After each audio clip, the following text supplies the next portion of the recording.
Hello guys, कैसे हैं आप लोग। मैं आशा करता हूं कि आप ठीक होंगे। इस समय हम लोग इंटर की ग्रामर जो है वो सॉल्व कर रहे हैं और इस समय अंसाल पेपर चल रहे हैं, ठीक है। और इसमें सन 2023 की सीरीज चल रही है जिसमें से हमने 6 वीडियोस अपलोड कर दिए हैं। अगर आपने नहीं देखा है तो पहले आप उन वीडियोस को देख लें। आज सन 2023 का 7वां सेट हम लोग करने वाले हैं और इस सेट का नाम है AB, ठीक है। तो इसमें हम लोग सिर्फ ग्रामर सेक्शन कर रहे हैं और सेक्शन का नाम है सी। सेक्शन सी का ग्रामर पोर्शन हम लोग करने वाले हैं। अगर किसी तरीके का डाउट है तो आप कमेंट में उसको पूछ सकते हैं। मैं कोशिश करूंगा कि मैं आपके डाउट को सही सही रिप्लाई कर पाऊँ, ठीक है। तो इसमें से जो पहला क्वेश्चन ये है, choose a correct option to answer the following question.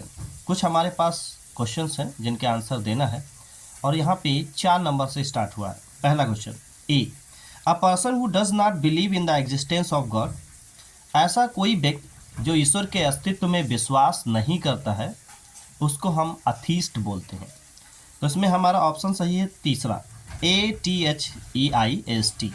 Atheist means होता है नास्तिक, और जो बंदा विश्वास करता है ईश्वर में तो वो क्या होता है, a person who believes in the God.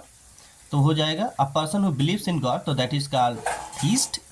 A person who does not believe in the existence of god, तो that person is called atheist, ठीक है। जो विश्वास करता है उसको हम थीस्ट बोलते हैं और जो विश्वास नहीं करता उसको हम अथीस्ट बोलते हैं।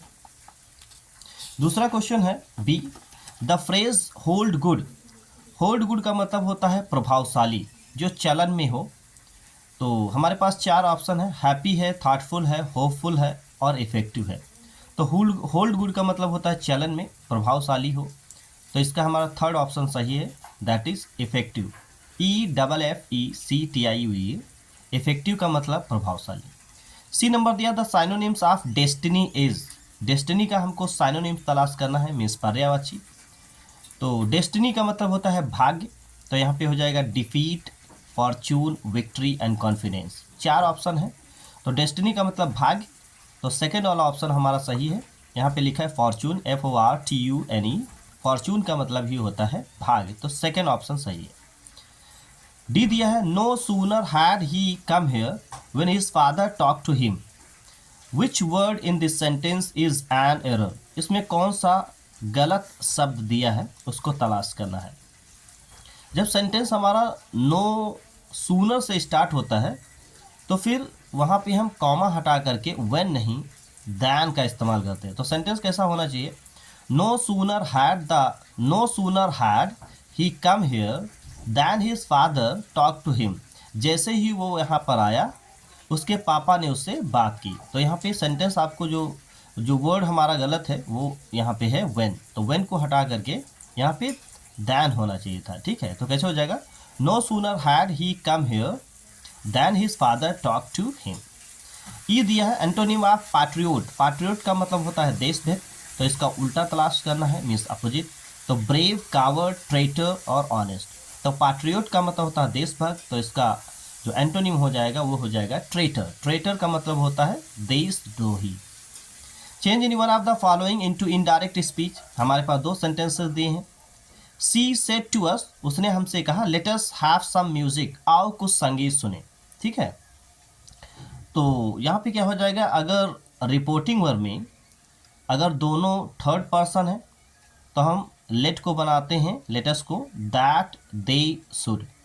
अगर रिपोर्टिंग वर्ब में सब्जेक्ट या ऑब्जेक्ट फर्स्ट पर्सन का है तो हम क्या बनाते हैं, लेटस को, दैट, वी शुड। तो ये कैसे हो जाएगा, सी सजेस्टेड टू अस।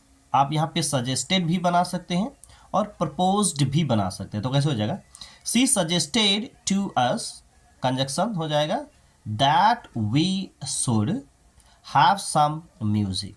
ऐसे, she suggested to us that we should have some music. दूसरा क्वेश्चन दिया है, father said to his son angrily. पापा ने नाराजगी से अपने बेटे से पूछा, why have you disturb me in my sleep. तुमने मेरी नींद में बाधा क्यों डाली। Leave the room at once, तुरंत ही रूम छोड़कर चले जाओ। And do not come here again, और दोबारा ना आना। तो यहाँ पर 2 सेंटेंसेस हैं जो पापा कह रहे हैं। तो पहले है कि जो इंट्रोगेटिव है, सेकेंड टाइप इंट्रोगेटिव है, तो इसमें सेट टू को क्या बनाते हैं, चाहे आप आस्क्ड बनाएं और चाहे आप इंक्वायर्ड आप बनाएं, चाहे आप डिमांडेड आप बनाएं और चाहे आप वांटेड टू नो आप बनाएं। अगर मीन्स ग्रामर के अंदर कोई भी टॉपिक अगर आपका क्लियर नहीं है तो आप हमारे चैनल के प्लेलिस्ट में जा करके और आप किसी भी टॉपिक को देख सकते हैं। हमने नरेशन से लगा करके मतलब सिंटैक्स तक, जैसे डायरेक्ट नारेट है, ट्रांसफॉर्मेशन है, सिंथेसिस है, नाउन प्रोनाउन एडजेक्टिव, सारे वीडियोस पड़े हुए हैं। अगर आपने नहीं देखा है तो आप उन वीडियोस को देख सकते हैं। तो ये सेकेंड टाइप इंट्रोगेटिव है, तो इसमें क्या हो जाएगा, father asked his son angrily, father asked his son angrily, question वो कंजक्शन हो जाएगा क्वेश्चन वर्ड, और फिर यू का संबंध सन से हो जाएगा ही, हैव का हो जाएगा हैड, डिस्टर्ब्ड, और मी का संबंध है फादर से तो हो जाएगा हिम, इन, माई का संबंध फिर फादर से हो जाएगा तो हो जाएगा हिज स्लीप। ठीक है, और फिर दिया है leave the room at once, यहाँ पे फिर ऑर्डर दिया है रूम छोड़कर निकल लो यहाँ से, तो यहाँ पे ऑर्डर दिया तो आए जोड़ देंगे यहाँ, एंड ऑर्डर टू, अगर एक ही बंदा कह रहा है तो फिर उसको एंड से जोड़ देते हैं, तो कैसे हो जाएगा, एंड ऑर्डर्ड टू, ऑर्डर्ड आएगा तो कंजक्शन टू होगा, तो and order to leave the room at once, and फिर डू नॉट आता है तो यहाँ क्या बनाएंगे, फिर कंजक्शन है not to come here again, तो कम हियर, अगर कम के पहले हेयर दिया है तो फिर गो हो जाता है, अगर इसके पहले ये एडवर्बियल शब्द जो हमारा दिया है हेयर, अगर ये ना हो तो कम का कम ही रहता है, लेकिन अगर कम के आगे हेयर दिया है ये एडवर्ब तो फिर हम गो बना देते, तो क्या हो जाएगा, not to go there again. आप फिर इस तरीके से बनाएंगे, तो फिर से देख लिए, father asked his son angrily, conjunction हो जाएगा वाई, वाई के बाद यू का संबंध हो जाएगा सन से हो जाएगा ही, हैड डिस्टर्ब, मी का संबंध फादर से हिम, इन, और माई का संबंध फादर से his sleep, and order to leave the room at once and not to go there again, इस तरीके से होगा। क्वेश्चन नंबर 5 का बी दिया, combine any one of the following as directed, जिस तरीके से डायरेक्ट किया गया उस तरीके से बनाइए। माई mother keeps her ornaments in safe, मेरी मम्मी ने जो जेवर थे उनको अलमारी में रख दिया है। दिस इज द सेफ, ये वही अलमारी है, यही सेफ है। तो इसको कैसे बनाएंगे, इनटू कॉम्प्लेक्स सेंटेंस में बनाना है। तो कॉम्प्लेक्स जैसा कि हमको पता है कि 3 भागों में है, नाउन क्लास, एडजेक्टिव क्लास और एडवर्ब क्लास।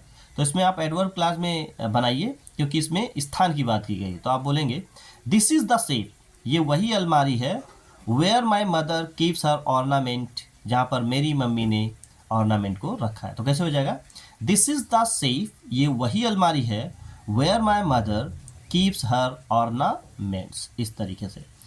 और फिर दूसरा दिया है, a very healthy man came to me yesterday, एक बहुत ही हेल्दी मैन जो है मेरे पास आया, ही वॉज ब्लाइंड, वो अंधा था। तो सिंपल सेंटेंस बनाना, सिंपल सेंटेंस की कंडीशन ये है कि हमारे पास सब्जेक्ट होगा एक और फाइनाइट वर्ब होगी एक।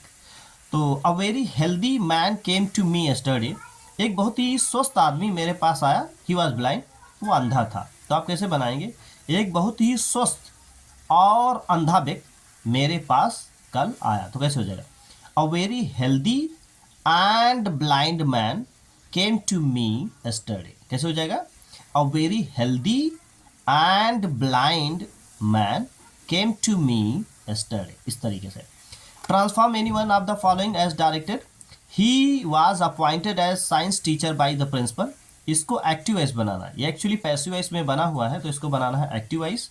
तो एक्टिव वाइज में सब्जेक्ट को ऑब्जेक्ट में करते हैं, ऑब्जेक्ट को सब्जेक्ट में करते हैं, जैसे कि एक्टिव वाइज से पैसिव वाइज बनाते हैं, बिल्कुल उसका ऑपोजिट करना है। तो प्रिंसिपल को आगे करिए, the principal appointed him as science teacher, कैसे हो जाएगा, प्रिंसिपल को आगे करिए, द प्रिंसिपल वाज हटेगा तो second form, the principal appointed him as science teacher, इस तरीके से। She is too hot, sorry, she is too fat to run, इसको बनाना है निगेटिव।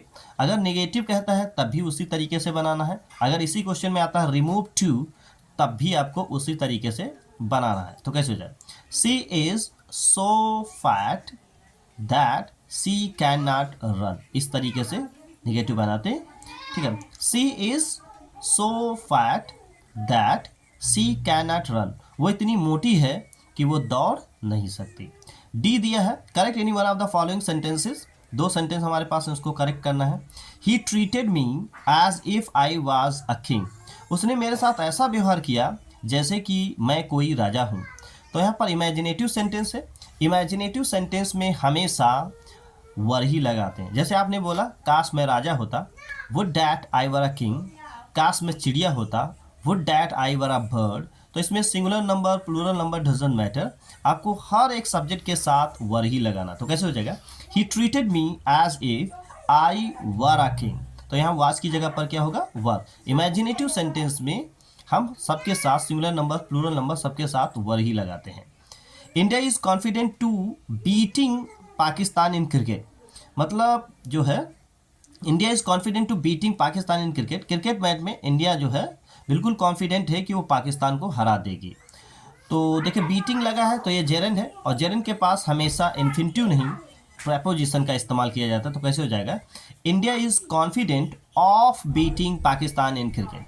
क्योंकि जब भी जेरेंड का इस्तेमाल करते हैं तो उसके पहले प्रेपोजिशन लगाया जाता है, इन्फिनिटिव नहीं। अगर टू लगेगा तो फिर वर्ब की फर्स्ट फॉर्म होनी चाहिए थी, लेकिन यहाँ पे जेरेंड की बात हो रही तो यहाँ पे प्रेपोजिशन का इस्तेमाल किया जाएगा। India is confident of beating Pakistan in cricket. ये दिया है, use any one of the following pairs of the words in your own sentences to make the differences in their meaning clear. यहाँ पर हमारे पास दो होमोफोन्स दिए गए हैं, जिनमें क्या करना है, अलग अलग सेंटेंस बना करके मीनिंग को क्लियर करना है। तो पहला दिया है CANVASS। कैनवास का मतलब होता है ऊंट मांगना। CANVASS का मतलब कैनवास, कैनवास का मतलब ऊंट मांगना। तो ये हो जाएगा कि वो जो है अपने चेयरमैनी के लिए ऊंट मांग रहा है। तो he is canvassing for the post of chairman. ऐसे he was canvassing the vote for chairman, या for to be a chairman. Chairman होने के लिए वो ऊंट मांग रहा है। ये आप छोटा सा सेंटेंस बना सकते हैं, ही वॉज कैनवासिंग। कैनवासिंग का मतलब हो ही जाएगा कि वो ऊंट मांग रहा है। CANVAS, कैनवास का मतलब होता है किरमिच, जो एक मोटा कपड़ा होता है। तो जैसे इसके ऊपर एक सेंटेंस बना लेंगे कि उसने जो है उसके जूते किरमिच के बने हैं। हिज शूज, तो हो जाएगा his shoes are made of canvas. His shoes are made of canvas. उसके जो जूते हैं वो किरमिच के बने हैं। तो कैसे हो जाएगा, his shoes are made of canvas, इस तरीके से। दूसरा दिया है करियर, CAREER। करियर का मतलब होता है जीवन। अगर आप जीवन को चमकदार अच्छा बनाना चाहते हैं तो आप मेहनत करिए। तो हो जाएगा work hard if you want to make your career bright. अगर आप अपने करियर को अच्छा बनाना चाहते हैं, work hard if you want to make your career bright. और दूसरा है CARRIER। तो ये कैरी से बना है, कैरियर का मतलब होता है ले जाने वाला। तो इसके ऊपर एक सेंटेंस बनाए, every cycle has a carrier. हर एक साइकिल में एक करियर होता है। Every cycle has a carrier. हर एक साइकिल में एक कैरियर होता है।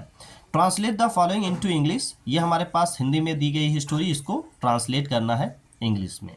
जैसे समय मनुष्य का सबसे बड़ा शस्त्र है। समय मनुष्य का सबसे बड़ा शस्त्र है। Time is the biggest enemy of man. समय मनुष्य का सबसे बड़ा शस्त्र है। तो कैसे, time is the biggest enemy of man. इसका पालन ना करने वाला मनुष्य कभी सफल नहीं होता। वो बंदा जो समय का पालन नहीं करता। तो हिंदी को थोड़ा सा सही करना रहता है, क्योंकि स्टोरी बनाना या grammar is the game of sense, ये सेंस पे चलती है। और जैसे हिंदी में लिखा उसी तरीके से अगर आप ट्रांसलेट करेंगे तो आप नहीं कर पाएंगे। इसमें लिखा गया है, इसका पालन ना करने वाला मनुष्य कभी सफल नहीं होता। इसका मतलब ये है, वो बंदा जो समय का पालन नहीं करता कभी सफल नहीं होता। तो कैसे हो जाएगा, the man who does not follow the time. The man who does not follow the time never succeeds, या नेवर गेट सक्सेस, आप इस तरीके से बना सकते हैं। The man who does not follow the time, वो आदमी जो टाइम को फॉलो नहीं करता। नेवर सक्सीड्स, वो कभी सफल नहीं होता। या नेवर गेट्स सक्सेस, या उसे सफलता कभी नहीं मिलती। बीता समय कभी लौट कर नहीं आता। तो क्या हो जाएगा, द टाइम वंस लॉस्ट, या the time once past never return. The time once past never returns, बीता हुआ समय कभी वापस नहीं आता। कहा जाता है, इट इज सेड, कि नदी की लहर और पानी की गति किसी की प्रतीक्षा नहीं करती। तो आप जानते हैं ये कहावत है, it is said that time and tide wait for none. आप इस तरीके से बना सकते हैं, इट इज सेड, ये कहा जाता है, time and tide wait for none, या आप जिस तरीके से लिखा है उसी तरीके से आप ट्रांसलेट कर सकते हैं। इट इज सेड दैट नदी की लहर, the wave of river, and समय की गति, and the movement of time wait for none, ये किसी का इंतजार नहीं करते। इसीलिए समय के साथ चलना सदैव लाभदायक होता है। इसीलिए so it is very beneficial to walk with time या टू फॉलो द टाइम, ऐसे। So it is very beneficial to walk with time या टू फॉलो द टाइम।